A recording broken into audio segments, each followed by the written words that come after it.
नमस्कार। घर खरीदने के लिए होम लोन, घर कर्ज, होम लोन लेते हैं तब होम लोन मॉर्टगेज।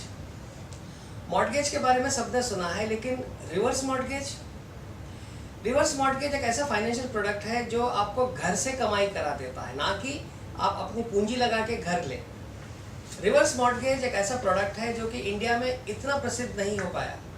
ये क्यों और इसके लिए क्या हो सकता है जिससे कि ये प्रसिद्ध हो सके, हम बात कर रहे हैं आज JLL इंडिया के residential services CEO Shri Om Ahuja से। Om ji, welcome to the show.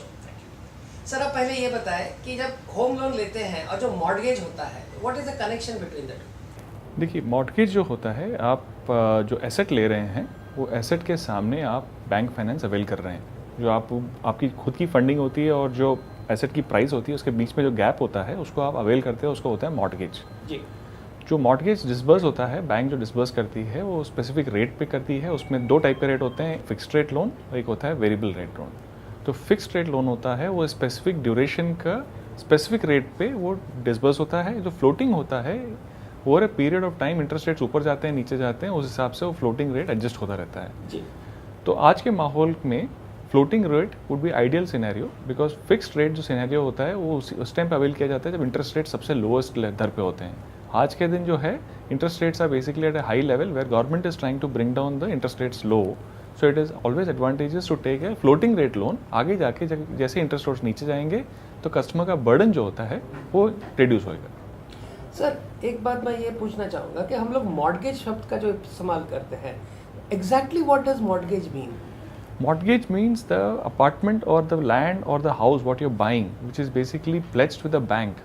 Against that pledge, what bank is issuing the loan, that is basically saying that I have pledged this asset. It is typically a wording of a mortgage.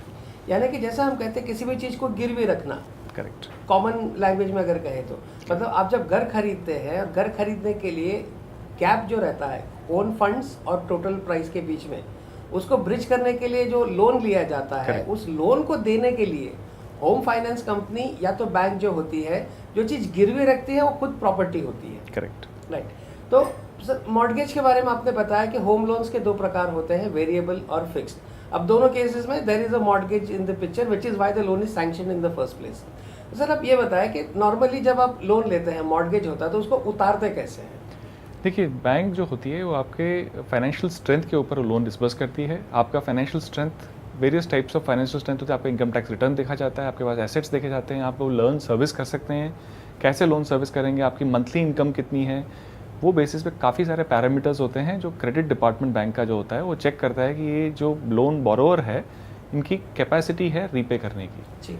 वो देखने के बाद वो loan disburse करते हैं। वो various strengths जो होते हैं, एक होता है आपकी सैलरी इनकम होती है, एक आपकी बिजनेस इनकम होती है, एक अलग other income from other sources होते हैं, आपका डिविडेंड इनकम होता है, आपका इंटरेस्ट इनकम होता है। काफ़ी सारी चीज़ें पैरेलल्स रखे हुए। आपके पास और अपार्टमेंट्स होंगे तो उनको लीज पे चढ़ाया होगा आपने, उसकी रेंटल इनकम होती है। काफ़ी सारे पैरामीटर्स को देख के बैंक टिपिकली वो लोन अमाउंट डिसाइड करती है कि वेदर आप एलिजिबल हो या नहीं एलिजिबल हो। तो ये हो गया आपका mortgage. Mortgage. This is how it is decided at what is the amount that they will mortgage you for. How does one work of the mortgage? It's by repayment. It's of repayment. तो normally मतलब ये हुआ कि you first buy an asset on which there is a liability which is the loan, correct.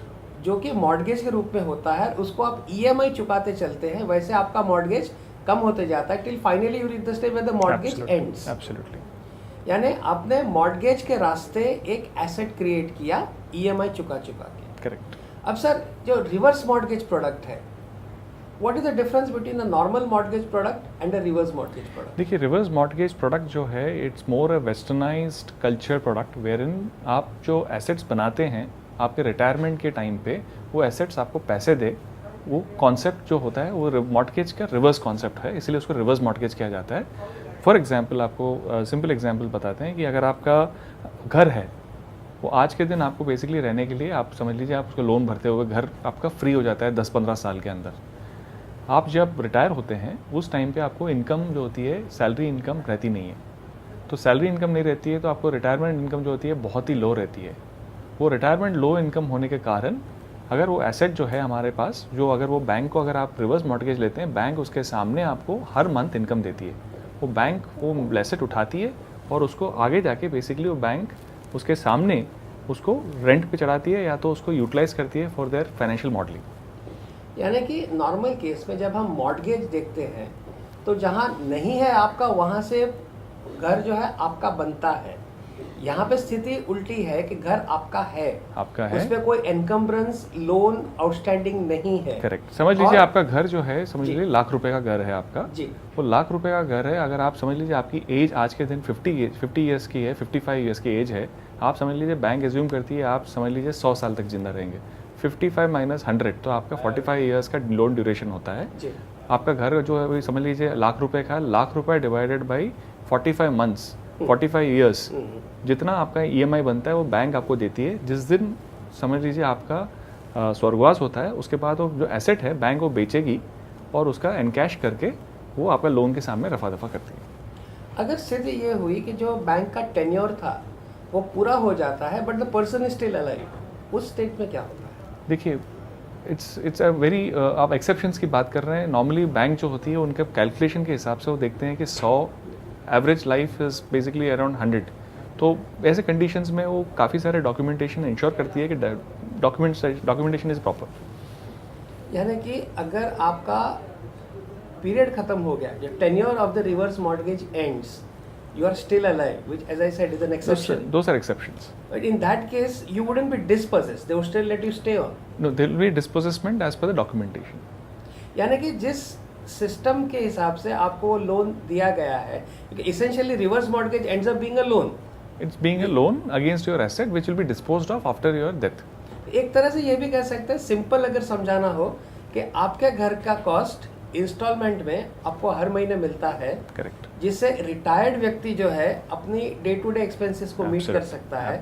और the logic is that somewhere along the line bank की जो calculation है उसके हिसाब से जब आप नहीं रहते, का स्वर्गवास हो जाता है, property goes to the bank, correct, which then sells it off and recovers its money. Sir ये बताएं कि ये प्रोडक्ट इंडिया में इतना क्यों नहीं चल पा रहा है? देखिए इंडिया में एक कॉन्सेप्ट थोड़ा नया है अभी के कारण। अभी और दूसरी चीज़ क्या है कि इंडिया में लोग अपने एसेट को अपने बच्चों के नाम पे विल ये करते हैं, रजिस्टर करते हैं, और फ्यूचर ऐसा होता है कि लोग सोचते हैं कि मैं अपने बच्चों के लिए कुछ छोड़ के जाऊँ।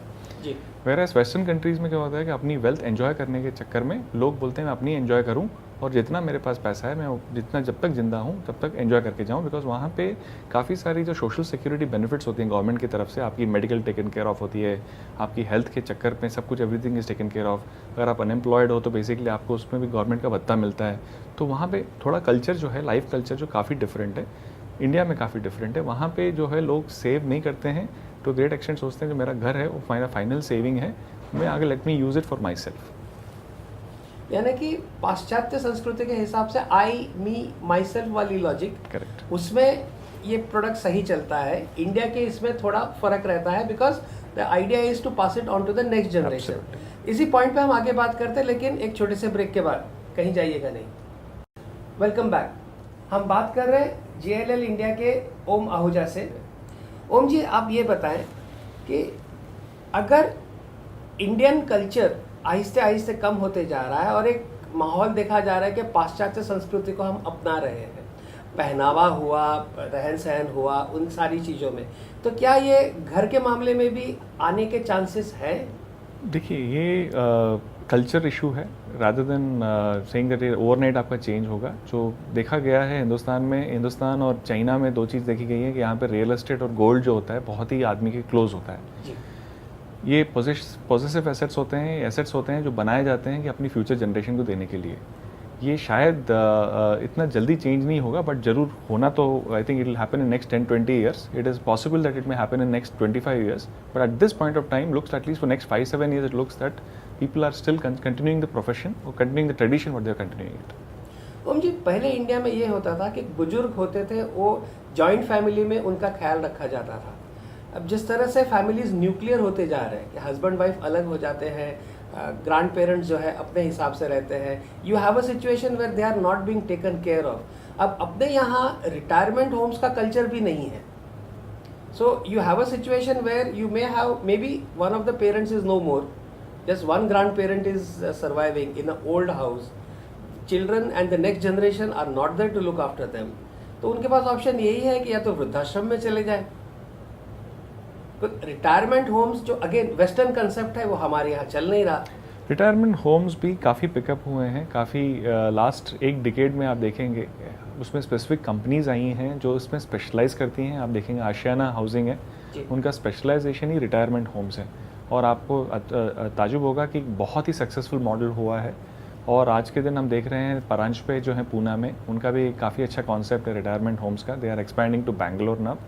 ये जो कॉन्सेप्ट है रिटायरमेंट होम का कॉन्सेप्ट काफ़ी पिकअप हुआ है, कंसिडरिंग काफ़ी सारे लोगों के बच्चे जो हैं वो आज के दिन बेसिकली यूएस में काम कर रहे हैं, कहीं ऑस्ट्रेलिया में काम कर रहे हैं।